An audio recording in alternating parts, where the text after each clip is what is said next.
Thank you for joining us today. As a generational church, we believe and stand on the uncompromised Word of God that touches and changes lives by the power of the Holy Spirit, raising and empowering committed people to fulfill God's divine purpose and destiny. Here in New Life Bacolod, we train and equip believers to become mission-oriented and godly-minded leaders, fulfilling their God-given purpose and destiny. Today, allow God's Word to speak to you and be revealed in your life. Let us continue to be in the atmosphere of worship and be expectant to receive as we hear a now word from heaven. Okay, it's a joy. It's a wonderful opportunity to be in the house of the Lord. I don't know about you, but there is no other safest place and beautiful place. Cannot be compared by any beaches all over the world or any mountains all over the world except the house of the Lord. Because in the house of the Lord, there is protection. In the house of the Lord, there is security and assurance. In the house of the Lord, you can hear His voice and instruction. In the house of the Lord, you can receive strength from God. You can receive wisdom from God. In the house of the Lord, your life will be changed. In the house of the Lord, God will always demonstrate His power and His glory. The house of the Lord is an institution that God instituted already. Okay, and He loves His church. As much as He loves you, God loves His church. Amen? I will encourage you, the more you experience problems in life, the more you encounter troubles in life, don't run away from God. Run towards Him. And run towards His Word. Damo nga mga anak sa Diyos na kung may problema, ay pastor, hindi ko anay magsimba kami problema ko. Paano ka masolbar kung may problema kag magdalagan ka? Tama. Because you can find the absolute solution away from the presence of the Lord. Are you listening to me? And that's why tonight I will bring you to a message entitled, Fight the Good Fight of Faith.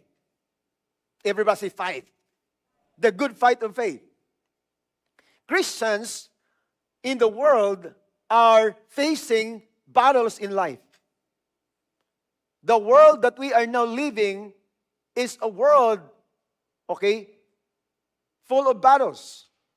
May gira sa mga katabo sa aton spiritually. Without your knowledge. Kung maghambal ka, nga ang kabuhi ng Kristohanon, puro lang kaon, tulog. That's why the Bible said in Romans that the kingdom of heaven is not just drinking. The kingdom of heaven is not just eating and drinking.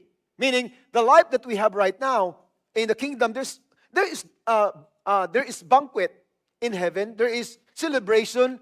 But the kingdom does not define eating and drinking, but righteousness, peace, and joy in the Holy Ghost. Meaning that if you are founded, if you understand on how to fight the good fight of faith, even in the midst of circumstances, even in the midst of problems, you can still sleep in the middle of the night without disturbing your conscience. In the middle of chaotic and disordered world, then you can sleep at night and you can trust God that tomorrow will be another miracle. Because now, you are no longer dependent upon yourself, but you are relying on your faith towards the Lord who promised you that God is able to finish what He has started in your life. As what Apostle Paul experienced, he said before he dies, I have fought a good fight of faith. I have kept my faith. I have finished my race. If Apostle Paul could do that, he understood that it takes faith to die. And it takes faith to live. It takes faith to win the battles. Because Jesus Christ, before you fight your battles, God has won the battles already. But you need to enforce what Christ has been given to us. And that's why we are living by faith. And now I believe that we will understand this. 1 Timothy chapter 6, verse 12. This is our text for tonight. Fight the good fight of faith. Lay hold on eternal life, to which you were also called and have confessed the good confession in the presence of many witnesses. Apostle Paul said, fight the good fight of faith. He said, and hold of eternal life, to which you were summoned and for which you confess the good confession of faith before many witnesses. How can you do that? In the Amplified Translation or Passion Translation, it says, so fight with faith for the winner's prize. Now, you have been fighting your life. You have been fighting right now. You keep on searching the scripture. You keep on applying the scriptures. You keep on praying. That's one way of demonstrating your faith towards the Lord. Because now we enforce what you have received from the Lord. Faith is believing and receiving what God has been given to you by God already. Anything that you can receive, anything that you want in this life, God has already given it to us. But for you to access the bodega, the storehouses of all the answers of your life, there must be a faith fight. Now, what I mean faith fight, to the prize. Have you experienced during the competition, if you are working in a company or even in church, during the competition, is there anyone who could win the prize without fight first? If that person would say, I win the prize. So what did you do? I didn't do anything. I'm just watch. Nagakamo gani, Kristiyano gani, basketball gani, ginaway pa gani, napungulay pa gani eh. Kristiyano na para lang makuha ang trophy nga bronze. Na kung kikisan mo, maputi. And here now, you are one of those miracles that God brought into this world. Tapos mag-abos ang problema. Hindi na ako mag-alagad sa Ginoo, kaya naman may problema ako. Naubos mo gani, perdi ang milyones gani dito sa huwam sang imumama. Ayan, pasubong ang kontra mo, isa lang kabilog. Kagangin mo kontra, the real enemy has no power anymore to control you, but through deception. It means that if you lack knowledge in this life, then you can be deceived by the enemy. Christians can easily be deceived if there are no words in their lives, because according to Isaiah chapter 4 verse 6, my people, hey everybody, my people, not other people, but God said, my people.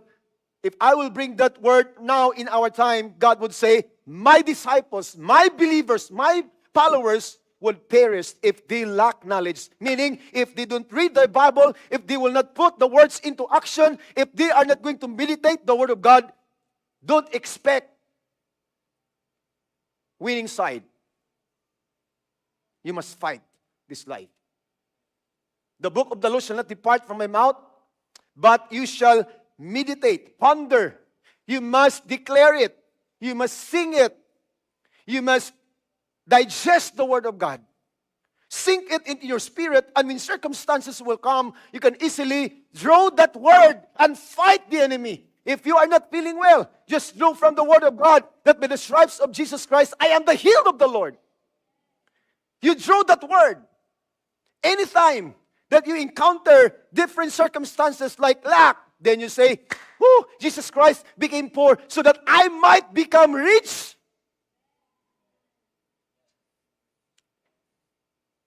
Even Jesus Christ was confronted by Satan in Matthew chapter 4, verse 1 to 10, and Luke chapter 4, verse 1 to 10. Before or after the wilderness fasting for 40 days, absolute fasting, when Jesus Christ got hungry.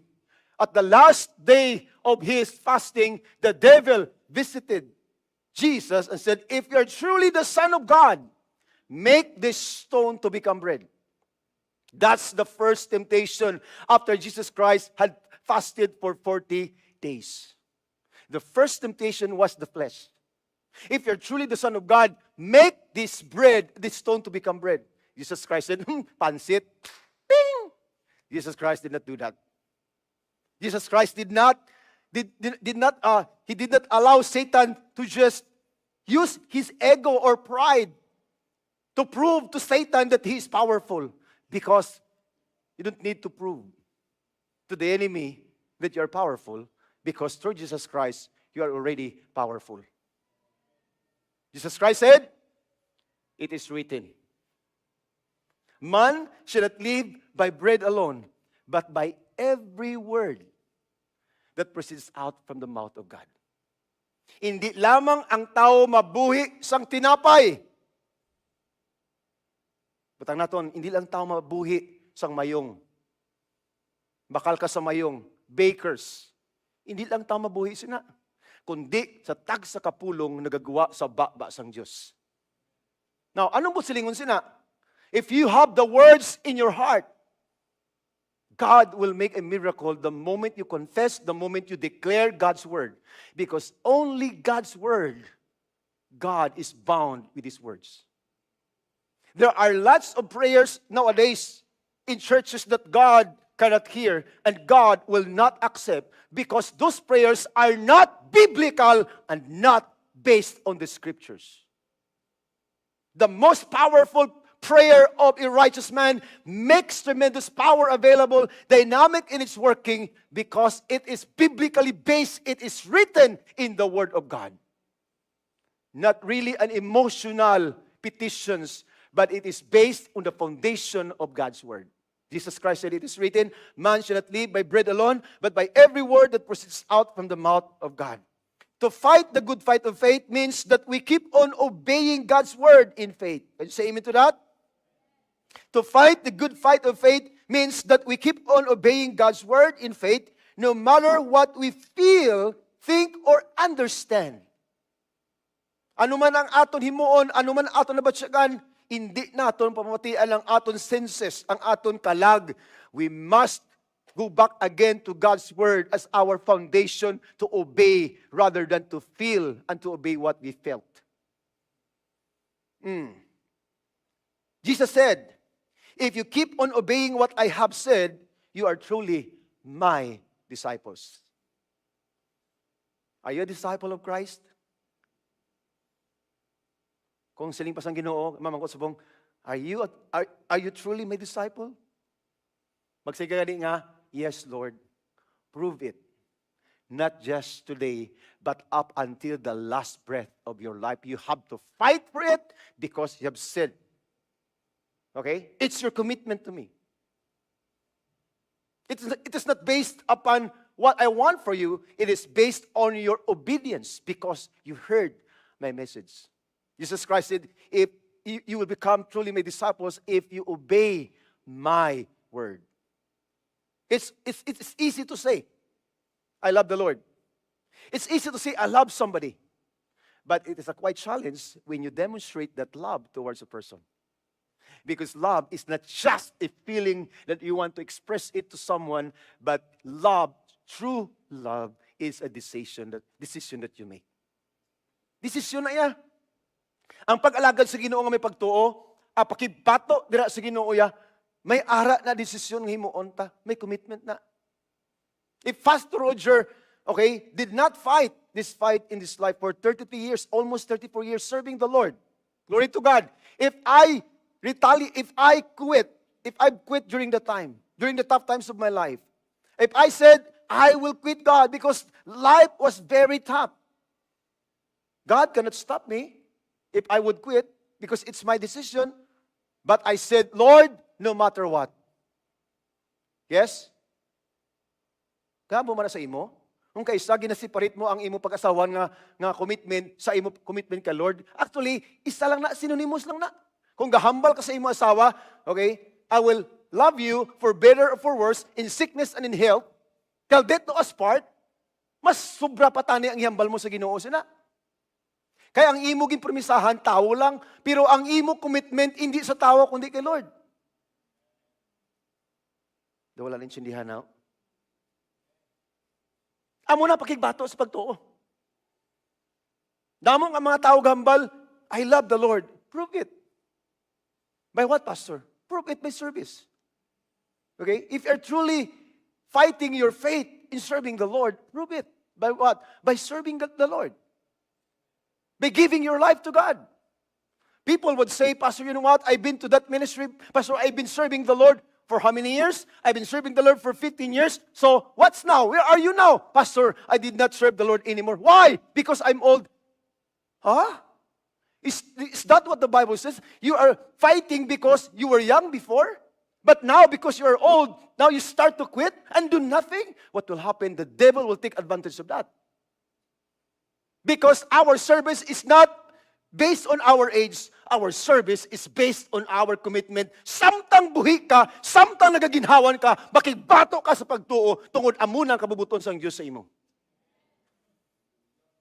Hallelujah. This is my commitment. I said, Lord, up until the last breath of my life, I will fight this life. I will win this life for the sake of souls to be added into the kingdom of God and to just restore relationship, because it's not about me anymore. It's about the grace of God in me, and it's about my commitment to you as your shepherd. I will not give up. I will never give up, because it's not in my DNA to give up. I will not allow people to put me down. I will not allow circumstance to discourage me, because I've been there. Before I became a born again, I was discouraged already. I was helpless already. I had no value already. So now, because I am in you now, I have the value. I have purpose in life, so I must fight this life. Philippians 1:21. We use it to the funeral and wake service. For to me to live is Christ and to die is gain. No, it's not intended for the departed ones. It's intended for the righteous people of God now serving the Lord faithfully. Yes? For to me to live is Christ. When you are now living, you are living by faith in Christ. And when you die for Christ. You did not die for nothing. Hindi ka mapatay nga, uy, napatay si Pastor Dean. Ay, kay nagwanto, nagbisyo to. Tud ka? Napatay siya, kay tigulang na to, baliwala na to, nag-alagad sa Ginoo. Do ka laway, no? Sang bata kapag grabe ka mag-alagad pag tigulang mo, hindi ka na mag-alagad kay Lord. Wala ka na nagpakigbato. You know what? In the world, there is retirement. Listen to me. In the world, soldiers and even employees can retire early. But in the kingdom of God, there is no retirement. You can retire, but not retire. Sino din mga salakyan? Salakyan, taas ang kamot, mga salakyan. Oh, motor or cars. Oh, anong himuon mo? Kung ang imo ligid, ano na? Bulog na. I-junk mo?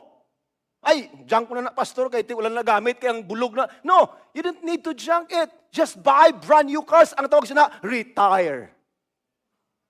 R-E-T-I-R-E. Ginbaguhan mo sang wheels or sang roida para magamit mo. Pero kung hindi mo na pagbaklan, hindi mo na magamit. May punto, wala. Kung kita ko isang Kristohano lang ginihimo, wala kita pa-retire kay Lord. Kundi retire gidya, as in Lord, Lord, bombardier ko sang kaway, kastigo ko sang kaway. You know what? Honestly, if you will not allow the devil to castigate you, you will never be castigated by the devil. Ikaw lang yung kapakastigo sa kaway. Why? Because you always magnify the devil instead of magnifying how powerful God is. Hamalay mo tupad. Hindi mapapirdi kay Satanas. To fight the good fight of faith means that with the help of the Spirit, we keep ourselves firmly to what is written in God's Word, seeing ourselves as dead to what we feel and understand, and not letting sin rule in our bodies by obeying its sinful desires. Many believers have the misconception that walking by faith means that they should be able to effortlessly glide all the way to God's destination for their lives with no hiccups or struggles along the way. Ang ilang una, ang pag-alagad sa Ginoo, as in wala na gidya sang mga circumstansya. Amuna ang una-una. That's why ang iban, nahaylo sila, halin sa ilang religion, nahaylo sila because there was no revelation. It is only the decision of their feelings. Ang ilang una, nga ang pag-transfer nila sa isa ka location, amuna na ang makapa-remove sa ilang mga problema. I will tell you honestly, it cannot be. You might be in a church, but it doesn't necessarily make you a Christian. You might stay in the airport for how many years, but it's not necessarily making you an airplane. It's your personal encounter with the Word. It's your personal encounter with Jesus, the Savior of your life. It's not by attending church. It's by understanding that every time you hear the Word of God, it's God's Word. It's the encounter of God's Word. In the beginning was the Word, and the Word was with God, and the Word was God. If every time you hear the Word, you hear God's Word, and you hear God Himself. So hindi ka magambal, Lord, I need your presence, God, right now. I need your tangible presence. But you read the Bible. What is more important? You are worshiping the Lord without reading the Bible, or you read the Bible, but actually you encounter the Word by a rhema. Listen to me. The only thing that can transform your life is not the written Word, but by the rhema. Written Word is just but information. That's why you must ask the Holy Spirit to give you.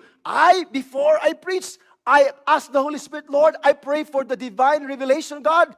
Holy Spirit, teach me. Reveal the Word to your people so that when they receive and understand and hear the Word of God, it will not just become a written Word, but it will become a divine revelation so that their hearts will never be the same again. Information leads to revelation, and revelation leads to transformation. Without the written Word, there is no revelation, and without the revelation, there is no transformation. For you to be able to experience the miracle of God, and for you to be able to experience this kind of life, which is a winning life, there is no other way to gain and to experience victory every day is through the Word of God that you believe and receive. Amon ay ang tutuod yung Kristohanon nga ang iya foundation sa Word of God, wala na sang iban. Okay? Other people might deceive you by good words. Yes, it's good for you to receive inspirational messages, right? But if those words are not based on the Bible, forget it. It will never change your heart. Because the Word cannot be easily accepted. Because the words are infallible truth. It means that the Word will serve as scalpel to pierce your heart and to just conduct operation. If there's anything that God does not want in your life, then the Word of God will become a scalpel. The Word of God will become a sword. The Word of God will serve as water to wash your life. And then if you are not ready, then you'll get offended and never return anymore.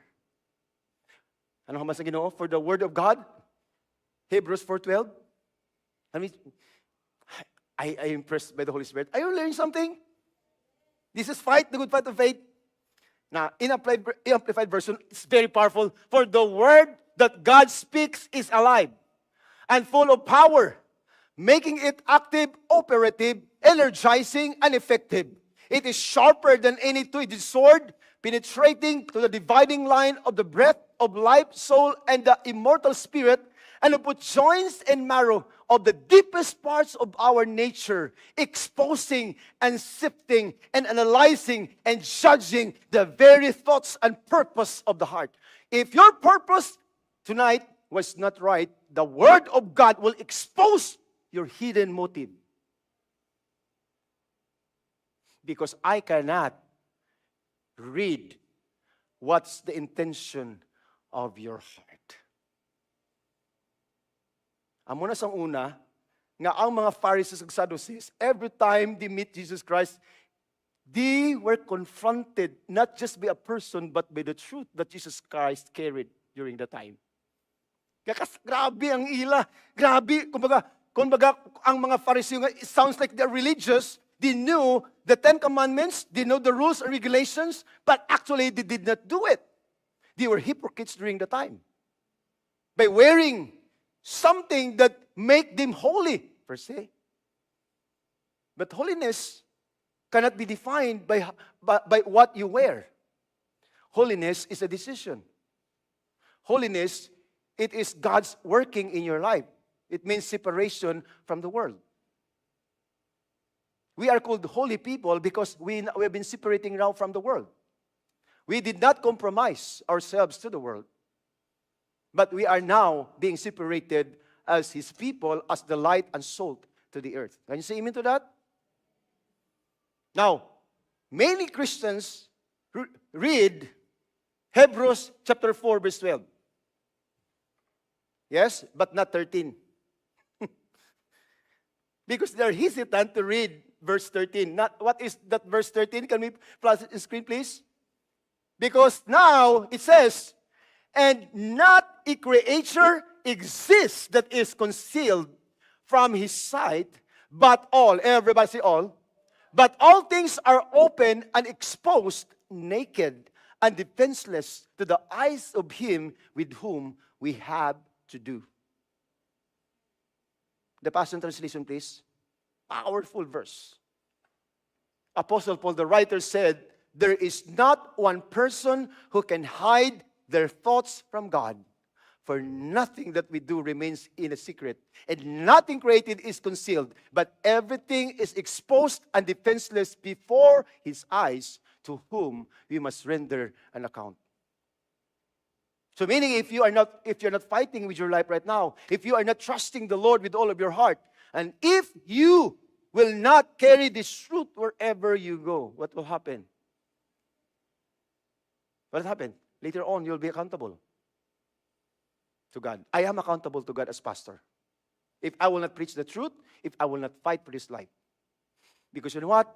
The life that you are now enjoying is not a cheap life. Let me repeat it again. Ang kabuhi subong nga ginhatag sa imo sang Dios nga ginausikan mo lang, wala lang na nimo na baton kay sinuman kay hindi na siya cheap nga kabuhi. Ginbayran ina sang kabuhi sang Diyos. You have to understand that. Many employees understood how to give their loyalty to the company. But they never understood how Christ gave them life that is priceless, that even the Son of God gave up His life for you to experience this kind of life that you need to fight as long as you're still alive. Amo na ang pulong sang Dios nagahatag sa aton sang word, sang strength nga aton mabatuan ang ini nga kabuhi. Kaya ang wala nagabato, pierde. Many people died. Listen to me. Many Christians died early because they did not fight the battles. That's why right now they went to heaven and enjoyed the presence of God. They did not fulfill their purpose because they are afraid of this life. Kung sa aton pa sa kalibutanon, ang tao nga hindi kabalo makigbato, talawan. But you believers of Christ, you are not supposed to be called coward because Jesus Christ fought this life. Listen to me. When He died on the cross, He did not die wearing clothes. He died naked. Hublas si Jesus na ginlansang sa cross. A powerful King, the Creator of the universe, the Son of Man, the perfect God, the Holy God, was executed by mortals. He was put to shame. He was naked for you to experience this kind of life that you need to fight.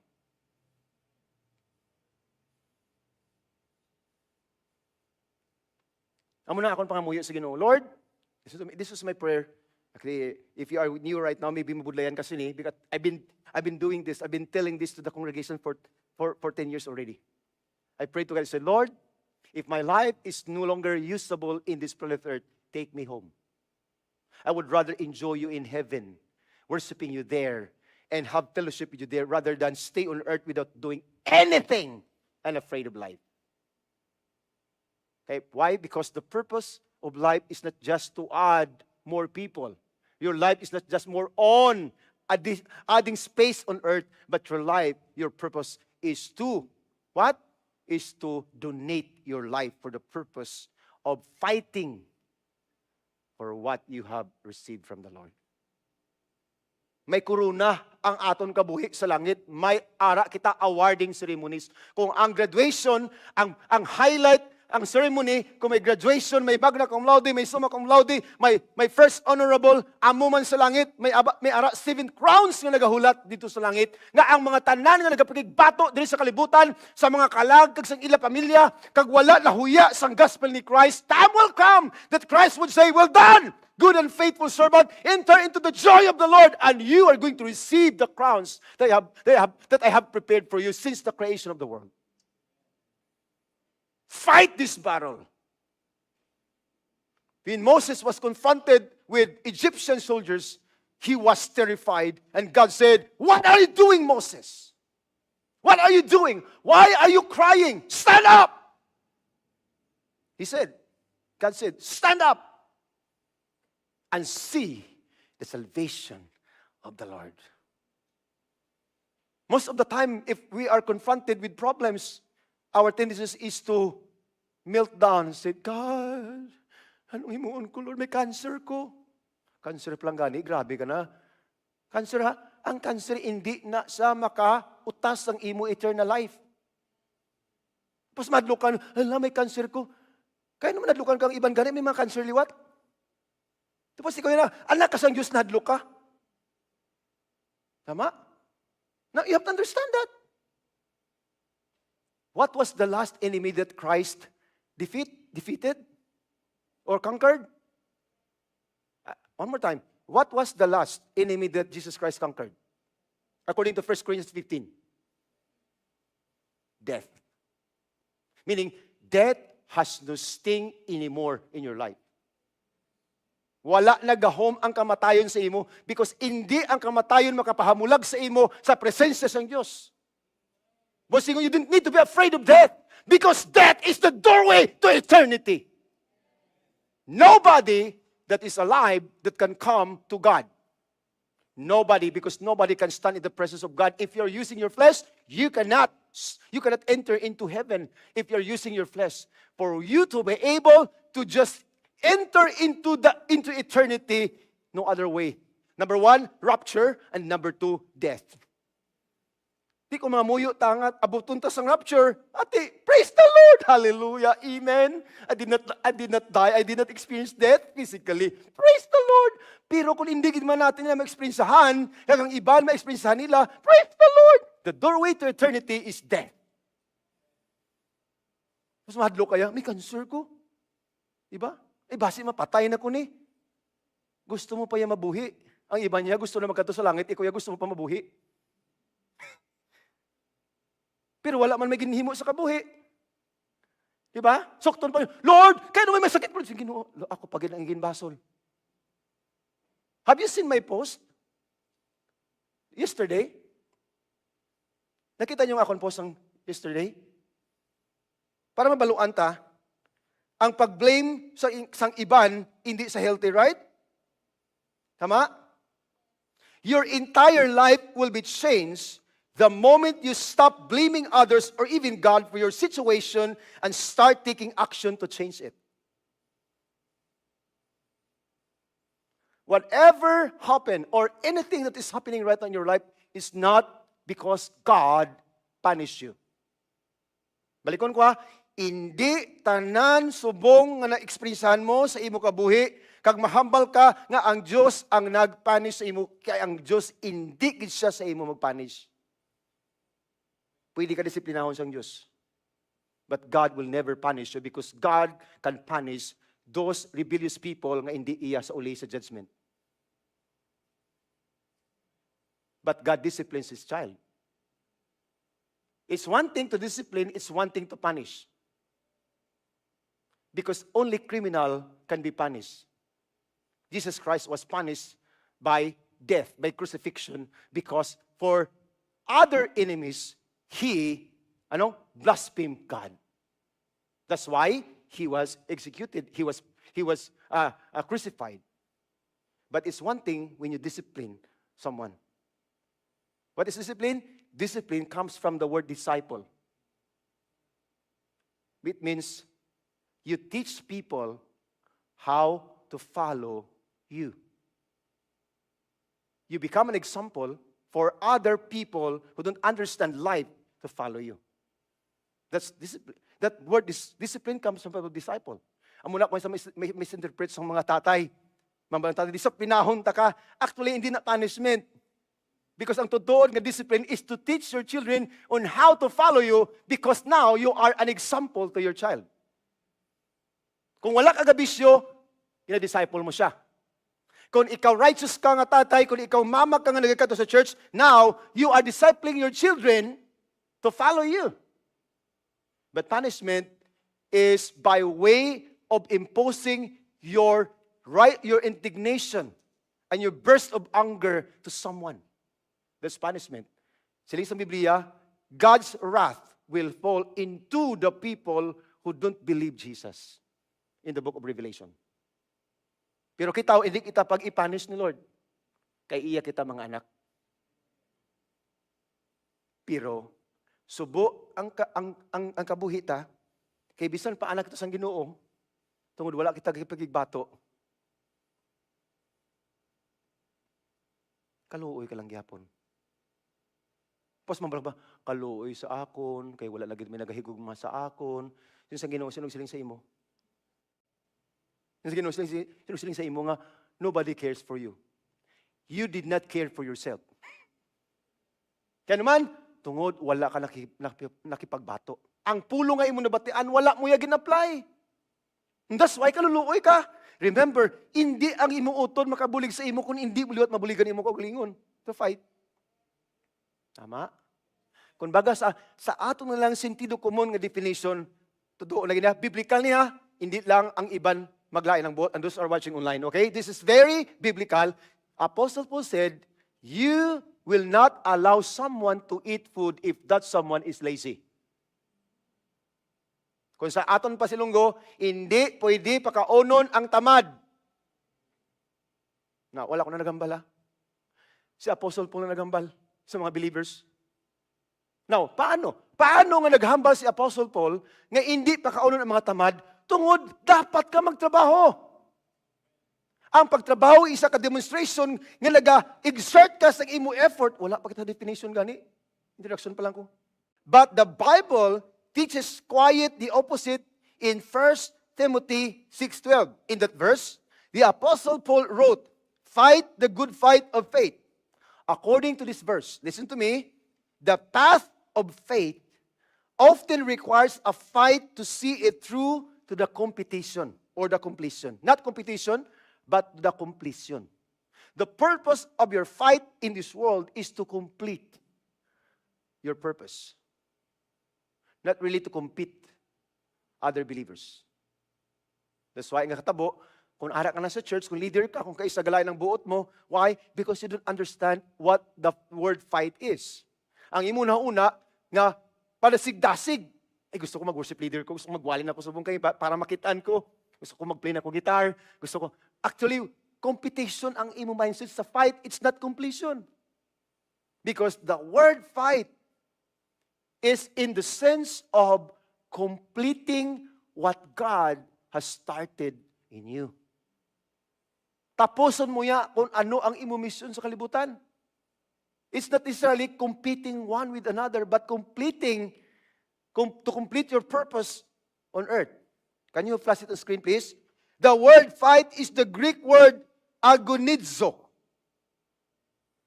Everybody say agonizo. Now, first time mo pa siguro sa bugos mga Kristohano na encounter ang word nga fight. Kaya muna-una, ang word nga fight is to kill.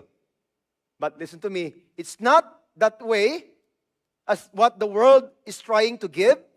That word refers to a struggle, a fight, great exertion or effort.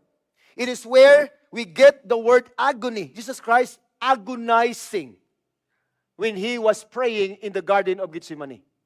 The Bible says that even Jesus Christ, were dropped sweat o blood.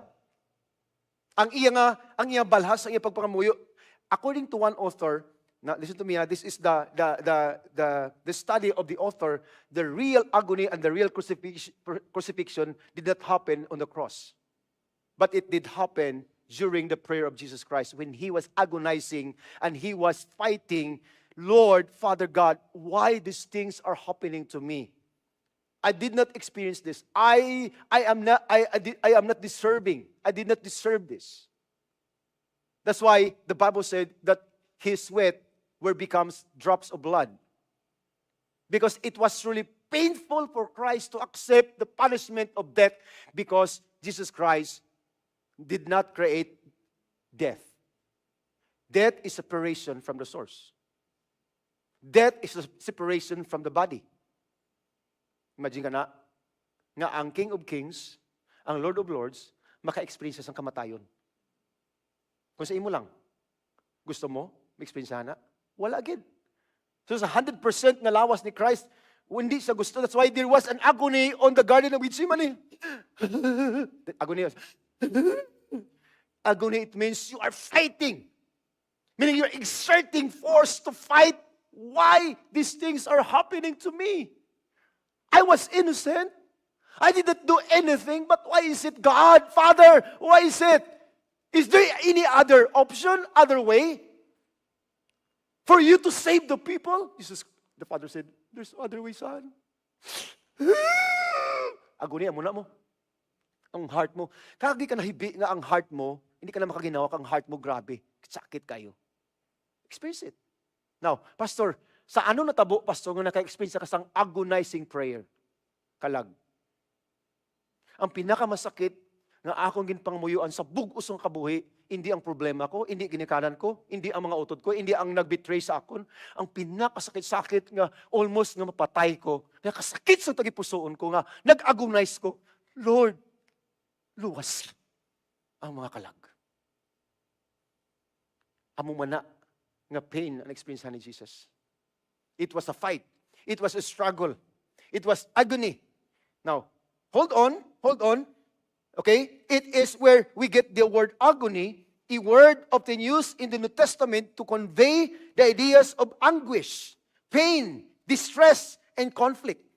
The word agonizo itself comes from the word agon, which is the word that depicted the athletic conflicts and competitions that were so famous in the ancient world. It frequently pictured wrestlers in a wrestling match, with each wrestler struggling with all his might to overcome his opponent in an effort to hurl him to the ground in a fight to the finish. So ang himuon, sang competitor, sang kontra niya, mag-exert siya sang effort. Di ba? Kung wrestling, ang himuon, iya nga, di ba? Muna niya, para matumba ang kontra, kag para mag-submit sa iya. Ang purpose is to finish. Nga hindi na siya makabangon pa, kag hindi na siya pwede makabato sa imong.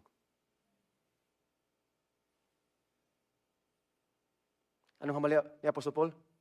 Fight the good fight of faith. Basta siguro ang galakad ka lang istuhan, kanami isang kabuhay ko, Kristohanon ko, wow, there's no problem. Thank you, Lord. Sa Ginoo, sinagsiling sa imo. Ang akong gani anak, nag-struggle, nag-agonize, nag-fight kani siya para sa imo, tapos mambal ka lang, ang buhay, Kristiyano, ay masaya. Yes, masaya gani. Butangan kita, ang aton kabuhi, naging masaya, tungod may ara kapipitan nga maabot. Why there is joy? Because there is pain. Why there is peace? Because there is chaos and disorder. Yung sa iban, hindi lang ako mag-Kristohano, hindi kayo mo galing, Pastor, galing, kung mag-suffer ka malang galing, hindi lang ako sige mo do it your own. Nobody will force you not to do it because it's your decision. But I will tell you, if you're going to fight to the finish, there is a reward. If you're going to fight to the finish, your descendants will benefit your faith. Hallelujah. I want to see my great-great-grandchildren serving the Lord because their great-great-grandfather, Pastor Roger Claro, have fought this race. And they were the ones who benefit my faith in the Lord. Like Hebrews chapter 11, because of these mighty people, they were thrown into jails. They were sown into tombs. They were also eaten by lions, but did not retaliate. They did not back off, but they continue to serve the Lord, even in death threats. And now they became one of the heroes in our Bible, in Hebrews chapter 11. They became the heroines and the heroes of our time by faith because they fought the good fight of faith and they finished the race with integrity in their hearts. Now, amo na yung hambalon to. Listen to me. Ano ang himuon mo kung ara ka na sa lungon mo? Ano ang mahambal sa mga anak mo, sa mga apo mo kung ara ka na nagahamyang sa lungon? Dira mo mabaluan kung ano ka-importante ang mag-alagad sa Ginoo kang mag-fight sa sininga kabuhi. Because you can now write your own epitaph and legacy while you're still alive. And don't get hurt when people and even your relatives and even your great-great-grandchildren would say, papa ko pala hubog. May gani ka na patay. Sakit na kung makabati ka. Because you wrote your own story. Diba? Ang mga politicians, sige, taga-ilan sila sige, pakawata lang sila. Pero kalman, they make their own epitaph, their own stories, that during the burial, people will not become good to them. Why? Ano ang ma-address sa mga tao sa ila? Ay, nangawat na siya. Kawatan na, imagine ka na, mabatian sa mga tao nga ikaw nangawat ka. Gusto mo na? Na kung patay ka na, i-allow ka ni Lord nga makabati sang tanan nga mga ihambal. Siguro mambaka, tagay ko, mabalos ko ya. Diba? Hindi na. It's too late. But now, if you are now fight to the finish, as what Apostle Paul said, every time they look at you on your casket, they will cry and said, because of this man, I got born again. Because of my great lolo, because of my lolo, now we are blessed by God. Could you imagine that? Nga pinaagis ang imo pag-alagad sa Ginoo na change ang history, ang curse sang generation sang imo family. Listen to me, brothers and sisters. Nagadepende sa imo subong ang blessing kag sang curse sang imo generation. Kung wala ka paghigugma sa mga tao nga imo mismo maatubang sa ulihi nga halin sa imo, hambalon talang nga daan, hindi ginapaghimuha. Be an example up to this time. While you are still alive and strong and well and able to serve the Lord. Okay? Write your own story to glorify the Lord because later on, honestly, whether we like it or not, we cannot stay on this world. Subong 51 anyos ko, pagpakli sa pelikula, 61 years old na ko. Pagpakli sa pelikula, 71 years old na si pastor. Time flies so fast. But what matters most is you finish your fight with dignity. And then you are ready that word from heaven will say to you, well done. Good and faithful Rene. Well done, good and faithful Leonard. Well done, good and faithful Roger. Well done, good and faithful Nathaniel. Well done, good and faithful RJ. Well done, good and faithful Banji. Enter into the joy of the Lord. Palapakan tayong Ginoo.